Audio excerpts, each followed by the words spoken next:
Namaste, guys. This is Susan here with Pack Leader Dog Training, and I'm here with the lovely Rachel with Rachel Kohler Dog Training, here for our weekly Q&A, and we finally hit Q&A 40. Crazy. Can you imagine Q&A 50? Can you imagine 100? No. Okay, but like pause. Do you remember when I came to your house? I think it was when I was there in October. And I think 50 was the one we were like, could you imagine doing Q&A number 50? Like, it was as I was leaving your house, because I think we had canceled that week's Q&A. Yeah, because we were on like Q&A 10 or something. Yeah. So weird. So oh my gosh. But how's your day been? Busy in a different way than usual. So I didn't have any training dogs today, yet so far, but I had a groom. So Mr. Oliver, who completed puppy program with me and is now in hands-off training, has been my little doodle. He has been my grooming guinea pig. So he was my first groom. I did him a few weeks ago, and then he came back today for another groom. It was really cool though, because the first time I groomed him, anything near his face, he got like pretty weird about and would kind of like try to nip at the clippers and the scissors and things like that, which is super not safe. So during his puppy program, we've been doing a lot of work with grooming handling, which is something I do with all my puppies. And what did you do specifically for him since he had that issue?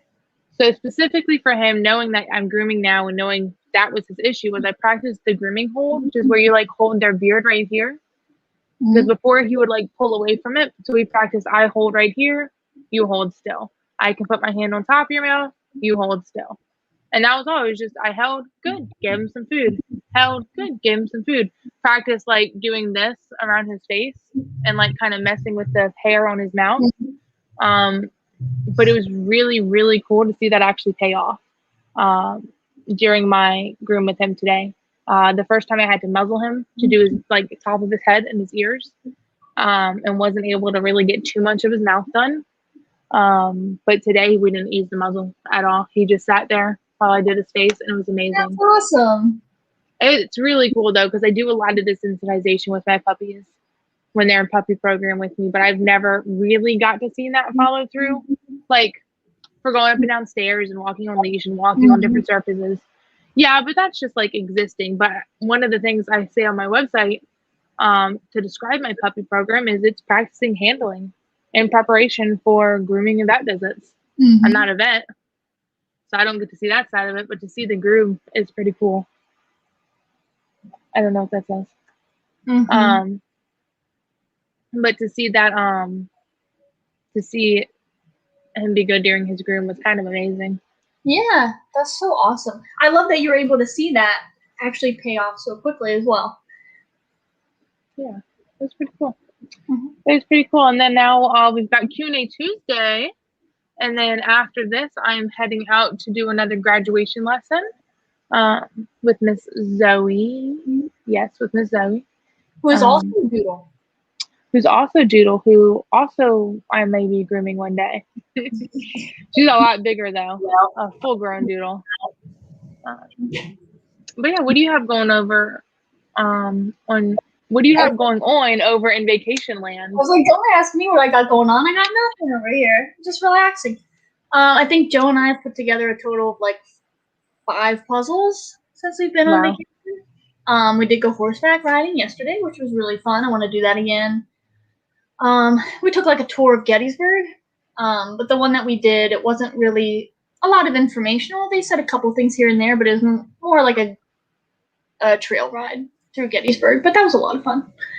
On our list of things to still do is go to the movies. Ooh, anything in particular, or just going to the movies? I gave him the option of 2 different things. What was it? Oh, the newest Purge movie. What's the other one that's out? Oh, nuts. Because he didn't pick the Purge movie. Oh, you don't remember which one he picked? No. But yeah, so we're going to go to the movies at some point in time. Our anniversary is actually on Friday. So we're going to figure out something awesome for that. Nice. Do you want to hear something that's going to make you feel really old? Or no, really young? Make me feel old? I was about to say, I'm not really sure what you could say to make me feel really old, but I got you. What do you got? It's gonna be our 5-year anniversary. Wow. I know. Of marriage. Dating. I was gonna specify. Yeah, dating. It will be on 12 years in September. Wow, you are old. Yes, I am. But yeah. Wow. 12. I don't even want to do the math to the option of how old I was when y'all started dating. Because then that's just gonna, this whole Q&A is gonna take a really depressing turn. Yeah. For you. Yeah. Let's see. I had a question for you, Susan, and then my brain froze because you're old. Oh, okay. I have a question for you. Okay. So one of my potential clients got a 1-year-old cat, and they currently have a 4-year-old dog. How do you recommend that they introduce each other? Right now, the dog tries to play with the cat, and the cat, of course, doesn't want to play. Tries to what? The dog, of course, tries to play with the cat. Okay. But the cat, doesn't want to play like that. Right. And the dog has 0 manners. So at least he's trying to play with it. However, not eat it. However, dogs can really easily hurt cats just by playing with them, trying to play. So we definitely want to advocate for the cat there. So this is hard. This is giving me a flashback because my go-to answer is just train your dog. So I would want to advocate for everybody. I'm never going to have them in a situation where they're going to be able to meet and be together without being supervised.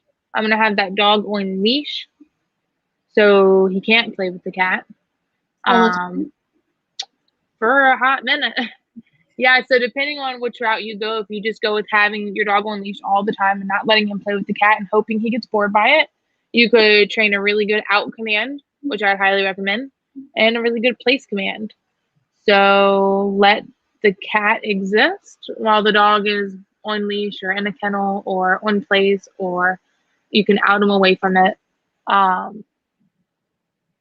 Going the whole training route would be nice because then you're going to have a well-balanced dog and going to be more respectful of you and a lot more likely to respect the cat as well. But as a safety precaution, I would definitely recommend having them on leash and never ever leaving them alone unattended for the cat's safety. Those are just kind of a few that pop in my head. So I just remembered that last time we did, I was the client and you were the dog trainer, and then we could vice versa it. But what would you say to the client that says, well, that's really annoying having a leash on my dog all the time? I would say it is going to be really annoying. I'm not going to argue that. It's really annoying to have a dog drag a leash around, but it's going to be really annoying and really depressing when your dog kills your cat. In all honesty, I don't always have such blunt answers, but when it comes to dogs and cats, I'm going to be really strict because your dog can very easily kill a cat on accident. I've known it to happen before, and it was really sad. So have your dog on leash. Don't let them be together unattended. If you work really hard and train up your dog and go to a professional trainer, you can have a nice, well-balanced dog who is off-leash trained and can be off-leash in your house and know an off-leash out and an off-leash place and just be more balanced. You mentioned this dog has no manners. They got to kind of have manners if you're going to bring in a tiny little sibling into the house. So, question for you with this scenario. Would you ever be able to allow the dog and the cat together in the same room, not on a leash? So, dog and cat in the room, not on leash. The dog's not on a leash, yeah. Yeah, if you train up your dog and put in the work, yeah, that can happen. Especially since he's not trying to kill it. But if you can train up your dog and do the work, do reps of out, do reps of place.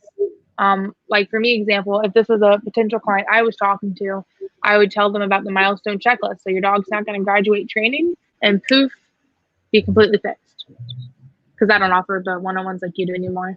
But I would talk about, you have to put in the work, and that's going to be our end picture. But if we don't do all the little steps in the meantime, if you skip steps, you're going to get sloppy work. And when we're dealing with cats and dogs together, or really honestly any living creatures together.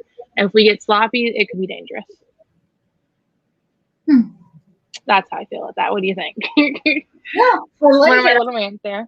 I just wanted to get your thought process on it. So what if if the owner just put in leash work, and corrected the dog for not outing with like leash pops and got a really reliable out command, not having to use the leash, but of course the leash is still dragging. Would you ever take the leash off and then tell the dog out?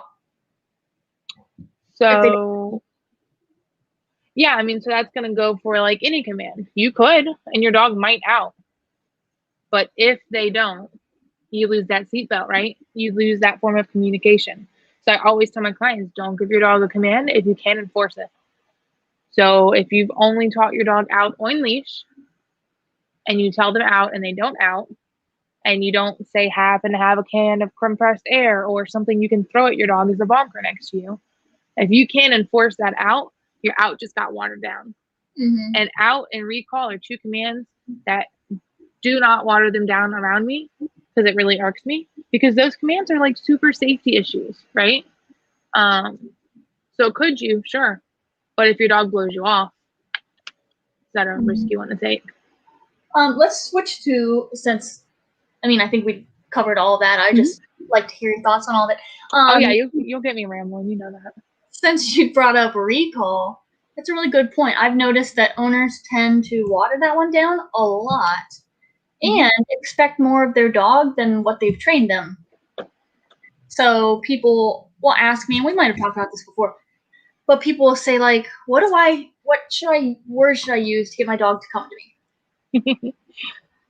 And sorry, I grabbed that binder because I thought this was a graduation binder, but it wasn't. But I literally have a whole section for recall in my binder as I'm sharing. But continue. Perfect. So the word doesn't matter, and people will say, yeah. Oh, I had a couple people say, I don't think my dog knows their name. That's probably because you use their name a ton with zero meaning. Right. So they start to learn like you're just mumbling. And then I did tell the one client I had do a consult. I'm like, you can talk to your dog all you want because you're a normal human and you'll talk to your dog. Like you wake up in the morning and you're like, oh, hi, Sadie. How are you? Did you sleep well? That's great. But when you want your dog to do something, or at least when I want my dog to do something, I say very little. And you can always tell, like, I'm not going to be like, well, with a client dog, I'm not going to be like, now, Muffin, can you please sit down, honey? Can you sit down? No, it's going to be like, oh, hey, Muffin, how's it going? Sit. It's going to be like, I'm talking to you. That means nothing. And then if I say like one word by itself, that matters. So like you can mumble all you want to them, but when you're actually training them, I tend to say like very little, just what I want them to do. But you have to train them what the word means. So just like Muffin, come on, let's go, come on. And the dog's just staring at you in the yard and then walks away. You didn't do anything wrong per se. So it's not like you're using the wrong word. It's just you didn't give those words meaning. Right. Now, people also make the mistake is like, my dog used to come when I called, and now he doesn't. Either you just adopted your dog, or your dog was a puppy. So if you just adopted your dog, you're its whole world, especially for the first week. You're very exciting. And then after that, you're kind of boring. Same thing with a puppy. You're very exciting when the puppy's young. You're their whole world. And then they realize, well, outside's kind of exciting and there's lots of cool things out there, but like you human are always there. So like, I'm not going to come to you anymore because I'd rather smell this smell outside. Right. That could be the issue too. It's like your dog used to come when you called it because you were its whole world. You were very exciting. You didn't really give those words meaning because there was no punisher if the dog didn't listen. And so now when you say them, the dog's like, Sorry, I'm pulling something up real quick. I wasn't trying to be rude. What are you pulling up? I did just remembered we had a question. Oh, nice. They were going to join us, but I figured I can read their question. So if they missed the live, we could talk about it later. But no, back to what you were saying. Right. Like, 'cause I freaking talk to Aya all the time. But when that word comes up, it's not that, oh, that was the right word. It's that that's the word I trained her. And I always like giggle to myself a bit when somebody was like, yeah, I don't know the right words to use. It's like I don't have a secret handbook with secret code words that once we say the word sit, our dogs sit without any training. Like we could train them ketchup, mustard, or what do you say, cucumber or something. Yeah, like I could train Gaia to mean cucumber to sit down or recall or whatever. But yeah, very good point there. Mm-hmm. Speaking of, did you see in the video I sent you? So Gaia, of course, has her sit command, which means to sit and hold that sit until you're released. Well, when I want her to like sit, if we're going to do a trick or if I'm going to pillar or if I'm going to put her collar on or whatever, but I don't want it to be like, I'm not going to enforce it. I tell her like, I've taught her on your butt. Yeah. I'm just like butt and she sits down. No. So I can do whatever I need to do. But if she breaks it, that's not watering down my command. Right. You don't have to worry about punishing her for not staying in her sit. I love that. You're like, on your butt. I know. And she's just like, okay. It's really funny. So I'm going to read this question really quick before I forget. I got this question on Instagram. Like I said, I just let them know, reminded them that we were going live. But in case they miss us, we'll talk about it for the replay. So I posted on my story that Fergus was beginning e-collar work. And this person responded and they said, any brand recommendations? And what age do you typically recommend use of e-collar? Dealing with a lot of puppy biting, nearly aggressive, with our 13-week-old Beagle Lab mix, and have been considering use of the e-collar. And then they said they loved following my account, which was like really nice. Super sweet. So I typed out a little response to them, but I wanted to get your response and then talk about some more things. So to answer the questions, first off, yes, there are brands that we recommend. They would be e-collar technologies. Their website's ecollar.com. And then there's Dogtra. Now, if you're going to train with either me or Rachel with our packages or the training that we do offer, it includes the tools. And the tool that is included is the e-collar technologies brand. Their stem is just more blunt. Yeah. Their stem is more blunt. So if you don't have any, I don't like the Dogtra. Yeah, I don't like the dial. But if you have a Dogtra, I probably will train with it. And I say probably because I'll feel it again and make sure. But the dial's not as. The dial is not like as easy to do. So like this, I can like tap and dial up just like that. I don't know. There's this weird, and their stem is like sharp. Well, and like with ours, you can see the number on the dial, like on the little screen. So you can see like 1, 2, 3, 4, 5, 6, 7, 8. Well, with the Dogtra, it's a dial. It's like their numbers are around the dial. On the dial. Yeah, so I won't be able to really tell, which I don't know how we did that. That's a conversation for later. But how would you tell really what working level you're on? After that, once you go to correctional, not a big deal. Very guessy. Very guessy. Yeah, I wouldn't. Yeah. So if anyway, you haven't gotten one yet, e-collar technologies, definitely the way to go. It's the Mini Educator 300. As far as age, you can start using it about 16 weeks, but caveat to that is you don't use it to punish. Like, I'm not going to use it to punish like unwanted behaviors. I'm going to use it to layer on over top of known commands, and I use it at low levels to start. And then with the training, they'll get several weeks of those lower levels before we ever dial up to a correctional level. So I'm not just going to put this e-collar on a puppy and correct it for puppy biting with an e-collar. I don't ever correct puppy biting with an e-collar, actually. Right. And with what you said about the puppy biting where it's on the cusp of like aggression, I would just use caution with that. Honestly, I probably would not advise you to train your own dog with this e-collar system, because I'd want at least a trainer to evaluate your dog and say, yeah, this looks a little bit abnormal from puppy biting, or like, oh yeah, no, that's puppy biting. But I would just hesitate to have you train your own dog if the puppy biting is nearing aggression. I would probably seek the advice of a trainer.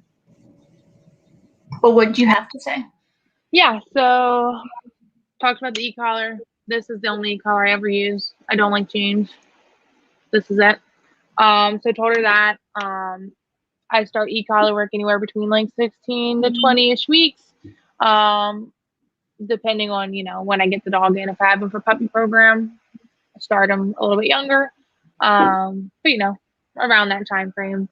And then, I never am going to correct puppy biting with the e-collar. Exactly like you said, they're going to get lots of reps layering it in. I don't really like when any owner trains with the e-collar because there's lots of ways to do it, but we do it a very specific way that like makes so much sense. So I always recommend for e-collar training seeking the help of a professional because we have 4 steps to our e-collar training. It's only done after we do 3 steps of oin-leash stuff first. But that always being said, for puppy biting, I've had a lot of owners tell me that their puppy is biting aggressively because it hurts. Like, it hurts. But 9 times out of 10, it's not. But like Susan said, be on the safe side. And sorry, I'm getting like weird notifications popping up on my screen right now. I'm easily distracted. But yeah, play it on the safe side. Have a professional meet your dog and evaluate it. But have I correct puppy biting? And this is what I wanted to talk about on the live because I didn't have time to. I couldn't like text it out and make it make sense. My go-to for puppy biting is shoving your fingers down their mouth. And it sounds crazy because they have razor sharp teeth, but it works. So puppy bites you, you say no, you shove down their mouth. I get a lot of questions about it. So do you go down to their throat, under their tongue, kind of wherever you can get your fingers to go to make it uncomfortable. One thing I've found a lot of owners, like if this is the puppy's mouth, they'll like shove their hand in and keep it there. But then when I say quick, they do it like boom. So it's just very like chill. Puppy bites you, no, pressure, and you let go, right? So no, and that's it. That usually works for puppy biting. And then you can be like, here, chew on this toy instead of my hand. So that teaches them that, hey, this chew is fun to chew on, this rope toy, this stuffed animal, whatever, but chewing on my hand sucks. Right. Make sure you do that punishment first before you give them a toy to chew on. Don't just redirect them onto the toy. Because that won't stop the biting. Right. But yeah, that was my main thing. I wanted to explain the hand down the mouth thing. You could also go with like a compressed air or a compressed air or finger down the mouth is how I correct puppy biting, honestly. I like how you say finger down the mouth because that sounds a lot nicer than what I say. I'm like, shove your hand down their throat. Yeah, I mean, but honestly though, like make it stop. And I get a lot of crazy looks for that, but it's not fun for me. It's not going to be fun for you. And then it stops. Yes. It's like magic. Now, to be full disclosure, if there are several people in the household and only one person does this, the puppy learns biting this person sucks, but I can still bite everybody else. So like I've had puppies, well, for me, especially in training, that don't bite me, but the owners won't get the finger down the mouth. So the puppy keeps biting them. Or some people in the house will do it and other people won't. Dogs are smart. They're opportunists. But we make it clear that, hey, you don't bite anybody. That's going to then transfer to everybody. And every dog's different. So if you have a softer dog, not like soft pliable, but like soft personality, you might be able to correct it harshly for something and it'll stop. Generalized. But most dogs, that's not the case. Every dog's think in pictures. So like Rachel said, oh, well, biting this person sucks. Oh, but I can bite mom and nothing happens.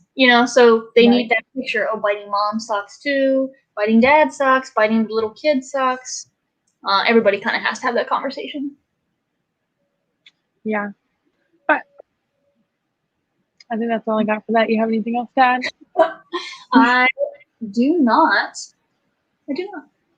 Oh, sorry, I just got really distracted. And now I'm like, I just remembered that I have things to do after this. I know. So usually at the end of the Q&A, it's like very calm. I like download the video, post the upload, which I hope it lets me do this week. We're going from 38 to 40 on my Instagram because 39 would not upload. I'm hoping it's because in the beginning of the video, you kept cutting out. So I'm blaming you, but I'm hoping that's why it wouldn't upload. Because something weird was going on with the file. But not the point. I just remember that I have to go after this. My brain was already like slowing down to be done for the day. Yeah. But I've well, yeah, with this time, we never do anything after the Q&A. So yeah, with that being said, do you have anything to say in 5 minutes? Well, not that it matters, but Sadie, a little bit earlier, we were playing ball, blah, blah. And this is just a little tidbit. So if anybody makes it to the end of this video, it's just some random information. But I won't tell Rachel anyway. So we were playing ball, and I looked down, and there's blood on her paw. And I was like, Anyway, wasn't from her paw. I thought it was from her mouth. So I'm like looking at her mouth. She won't open her mouth. I'm like, Sadie, can you please open your mouth? Anyway, you know that growth that's on her eye? She scratched at it and it's bleeding, and I think it's infected. Sadie? And you know what's super annoying? My vet closed at 4 today, and this happened at 5. And I'm like, why are you closed so darn early? They used to be open till 6. That's fine. 4 o'clock. Yeah. So you're gonna call him tomorrow? Yeah, I think I'm gonna ask them to remove that lump, which means she has to be under anesthesia. We'll see. Okay. We'll see. She'll be good. But dang, and she waited until the vet was closed on purpose because they always do. Of course. Well, and like she knew. She was like, I feel like the vet's closing early today. Let me just scratch this open. Scratch this up real quick. Yeah. Because funny enough, we were talking about going to the emergency clinic for little. Don't worry, I'll tell you that story later. So funny that this happens to Sadie, and Joe's like, well, we could just do a 2 for, like, just take them both. Take them both into the emergency clinic. Yeah. I'm like, babe, so the emergency clinics are awesome, but they're not going to take business away from regular vets or do routine procedures. So a lump removal, unless it's like broken open and like bleeding everywhere, they're not going to do it. So I would have to wait till I get into a reg vet anyway. Yeah. Okay. Well, you got a couple minutes. What happened to Little? She's been okay. So she randomly vomits, right? I think we talked about she randomly vomits. Oh yeah. Right. Like if your meal time's off. Has that been the case before? That's what I thought. Yeah, because it's so random and it's always just been like a bile. She's vomited once every morning for the past 3 to 4 mornings. Just one little? And she'll still eat. She seems to be acting normal. But I'm like, I don't want to. So I talked to Joe, and I was like, if she does it again tomorrow morning, we'll probably take her because, how long do you let it go on? It's like, oh yeah, my been vomiting every day for the past 5 days. No. Wow, who is that? That's Sadie. That's Sadie? Yeah. It's okay. It's because she heard me say earlier that she's never sassy, that she's perfect. Right. Yeah. No, I think kids rang my doorbell. They want to take her for a little wonky walk. Yeah, but it's freaking hot, man. Yeah, it's hot, and her face is bleeding. So yeah, maybe if you didn't scratch your face open, you could have gone for a walk. Right. Yeah, I'll have to send you the picture. Yeah, that was random, and if anybody cares, there's that. Well, let's see. What can I tell you about Gaia? She only wants to eat now when she's being worked. So if it's not on her snuffle mat and we're not doing trick training, she doesn't want her food. At all? She just didn't eat her breakfast this morning, again, because I put it on the mat. She didn't want it. So I picked it up because I had Oliver here, and I outed him away from the food once, and he did okay. But I'm like, I'm just not going to leave this down. So she didn't get breakfast this morning, so she'll eat dinner tonight. And, like, I'm trying to decide, like, I get it. Like, you want mental stimulation, you want to do things, but it doesn't always work that way. So I'm trying to decide if I'm going to just put it down on the mat, and if you eat, you eat. If not, tough tacos. Or just put it down on her snuffle mat because she really likes her snuffle mat.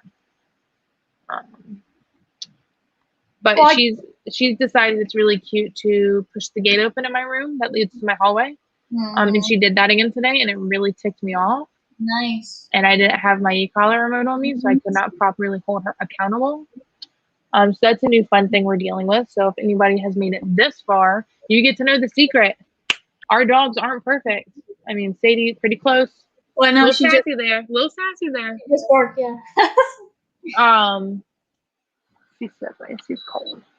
Our dogs aren't perfect either. We have things we have to do with them. So when I'm telling owners like, hey, do this, that, and the other, like, I know it's annoying.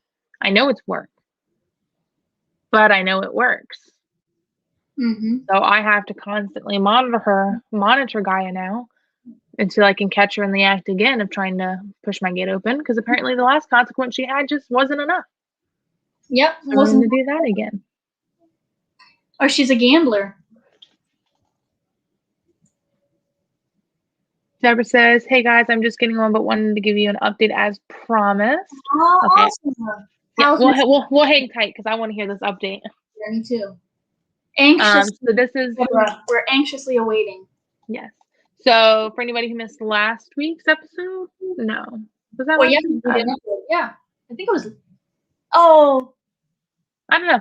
For anyone who doesn't know who Miss Deborah is and the update she's about to give us, correct me if I mistake any details here, but she has Miss Hannah, the German Shepherd puppy. And was having issues with her jumping. So she would jump up and the mom would correct on the e-collar, I think. But she was still jumping. So that e-collar correction wasn't valuable enough. So we suggested she try a leash pop along with a higher e-collar correction, pairing them together. I think we gave her a few other suggestions. So I'm excited to hear how things are going for her. Yes. And Miss Hannah. Look at you remembering. I know, I'm impressed. I remembered actually. Because I really enjoyed that conversation. It brought up a lot of good points about how dogs will learn that they can blow off the pressure if they don't want it. Like, if they don't have to listen afterwards. Right. It brought up it was a good topic. It was a good topic. I liked it. Oh, there you go. Let's see. Did the training with Hannah as you suggested? The leash pop worked with the gentle stem. She got it the first time. I asked. So proud of her and all both of you. Aww. That is so awesome. That's so wonderful. Glad to hear it. I'm excited for you that it worked. Yes. Super awesome. Love. Like, this is why we do what we do, because we love it. I am so proud of her. I struggle sometimes. Don't mind me. She just reads it how it is. Yes. That's fantastic. That's super awesome. I'm so glad that worked. Let it be shown, you guys. If you take the time to watch your Q&As and ask questions, you're gonna get some results. You know, Miss Deborah, how much did you pay us for that training advice? Yeah. Nothing. These Q&As are free, so tell your friends, everybody who watches, ask your questions. And then fun fact for anybody who's watching this on a replay, I got to remember to say this next week at the beginning of the replay as well. But leave your comments. So even if we sign off of here, we're not live anymore, go ahead and leave your dog training comments. We'll still get the notification for it, and we'll always write that down and talk about it next week as well. Because Deborah here with Miss Hannah just made my night. I know. Because come on, like we as invaluable advice, and the check is in the mail. Perfect. I'll keep an eye out. But no, that was awesome. That just made my night. I'm so glad. So I'll say this when we're live too, Susan. So I'll call both of us out if you don't mind. I think we talked about this last week. Susan and I have been debating stopping doing the Q&As because we're tired. We work really hard. 6 o'clock comes around and we just don't want to do it. We feel like, why are we doing this if we're not helping people? Because that's why we started it. If nobody's asking questions, if nobody's gaining anything from this, why are we doing it? Well, somebody is gaining something from this, so thank you. So this is why we do what we do, Susan. This right here. Okay. So thank you, Deborah, because I did talk to her right before this Q&A, and I was like, I was thinking about us stopping the Q&As. But this is going to keep us going for a little while, so I appreciate it. Yes. Next week when we're like, oh, Q&A Tuesday. Can I take a nap? I'm gonna be like, Susan, do you remember that we helped Deborah and Hannah? And you're gonna be like, oh, and we're gonna just feel like revived and ready to do it.